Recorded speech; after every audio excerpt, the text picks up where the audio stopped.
Usisahau kushare, kusubscribe na kulike. Tumsifu Yesu Kristo.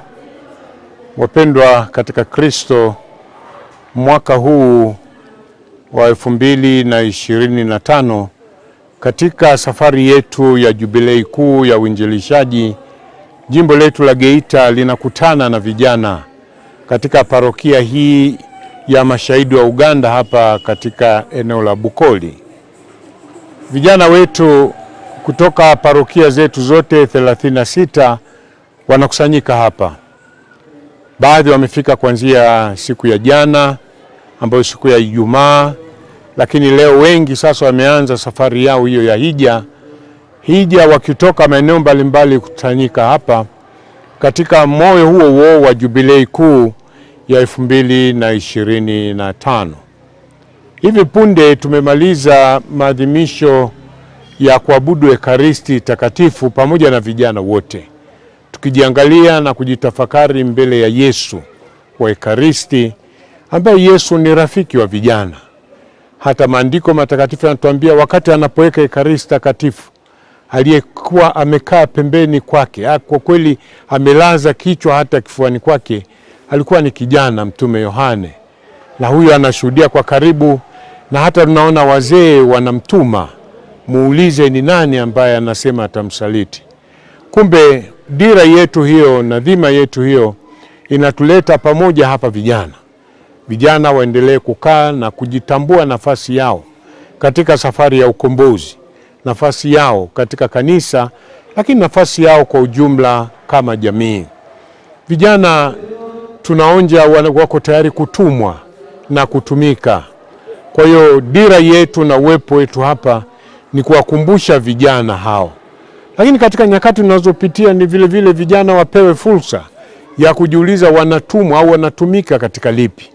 Kumbe itakuwa ni sehemu ya dira yetu na majadiliano na vijana, tuone vile vile kwamba kijana si wa kutuma tu, anatumwa katika yale ambayo yanajenga, yanaandaa mazingira yake. Mtume Yohane pamoja na kwamba alikuwa kijana, lakini ni mmoja ambaye aliishi mpaka uzee uliokomaa, na hatimaye anakufa kifo ambacho sio kifo dini ambacho wamepitia mitume wengine, anakufa kifo cha kawaida. Kwa tunaonja Yohane alikuwa na mazingira ambayo ni ya kuridhisha, mazingira mazuri ambayo amepitia ujana wake mpaka uzee aliyoutamani. Na katika safari hiyo ametuachia zawadi nyingi. Kumbe hili tunawakumbusha vijana wetu kwamba pamoja na kufurahia ujana wao, wana haja ya kuangalia mazingira ambamo wanatumikia, lakini vile vile mazingira ambayo yanaleta changamoto, wasiogope kukaa na Yesu. Na hata wakamuuliza, wakaomba, wakatoa malalamiko yao. Tumesoma Injili ya Luka, Yesu anapokuwa pale msalabani na wale wawili waliokuwa wamesulubiwa naye. Mimi naambia vijana, inaonekana lugha iliyotumika hawa walikuwa ni vijana kwa hisia zetu. Na hawa tunaonja vitu viwili vikubwa. Kwanza, haja ya vijana kusaidiana wao kwa wao. Huyu mmoja anapoteza dira, anamuuliza Yesu, wewe mbona ujiokoi nafsi yako na sisi? Lakini bado yule wa pili anamwambia, we muogope Mungu. Vijana wanapaswa kupeana hilo, kwamba wawe na mazingira ambayo wanaongozwa na imani yao, wamuogope Mungu. Kumbe ni dira yetu kuamsha moyo huo ndani ya vijana, lakini vile vile wawe waombaji. Anamwambia Yesu, nikumbuke unapokuwa katika ufalme wako. Na Yesu anamwambia, wala haiko mbali, leo hii utakuwa pamoja nami. Kumbe ni ujumbe wetu kwa vijana, wasiogope. Hata kama wanasikia wako katika msalaba, wanateswa, wanakosa haki zao, wanatamani mambo fulani ambayo yafanyike kwa ajili yao. Huyu mwombaji wa kwanza alitamani, Yesu jiokoe nafsi yako na sisi, ni tamaa, lakini anatumia pengine lugha ambayo si nzuri. Na huyu wa pili kwanza anamsaidia mwenzake. Kumbe vijana tunawaweka pamoja, wajenge moyo huo wa kusaidiana katika mema, wasaidiane, lakini vile vile hata katika nyakati ngumu, nyakati za mahangaiko. Na tena wakumbuke Yesu yuko karibu nao. Alikuwa karibu na Yohane pale mezani ambapo anaweka Ekaristi takatifu, lakini alikuwa pamoja na hawa vijana pale msalabani. Wanaweza kadanganyika wakadhani hangaiko ya Kristo ndio ya kwao. Anagusa mateso kama wao wanavyoteseka, ndio. Lakini sababu zetu na Kristo ni tofauti. Kristo anateseka atukomboe, vijana pengine wanateseka katika kuangalia kutafuta ahueni fulani. Lakini bado Kristo ndiye mtendaji mkubwa. Kumbe vijana wetu katika maisha hasa changamoto, na hata kama wanaonja wako msalabani, tunawakumbusha vijana wetu wajenge moyo huo wa kumwambia Kristo, wa kumwendea Kristo. Na mara nyingine hata kidogo kwa malalamiko na sauti kali, lakini bado kwa Kristo. Watagundua yuko pamoja nao na mateso yao ni yake, lakini yake ni kwa ajili ya ukombozi wao. Kumbe ndio dira yetu na sababu yetu. Na hii sasa inapelekea katika adhimisho la siku ya vijana hapo kesho, sikukuu ya Bwana wetu Yesu Kristo Mfalme. Vijana wetu katika jimbo, hawa waliofanikiwa kufika, lakini popote pale waliko jimboni, vijana watakumbushwa tena moyo huo wa kuwa pamoja, moyo huo wa kumtegemea Kristo, moyo wa kushirikiana na Kristo katika kujenga ufalme wake hapa duniani. Ni kazi ya vijana. Na kwa nini wanafanya hilo? Nguvu walizonazo, nafasi walionayo, fursa mbalimbali wanazo vijana ziko wazi.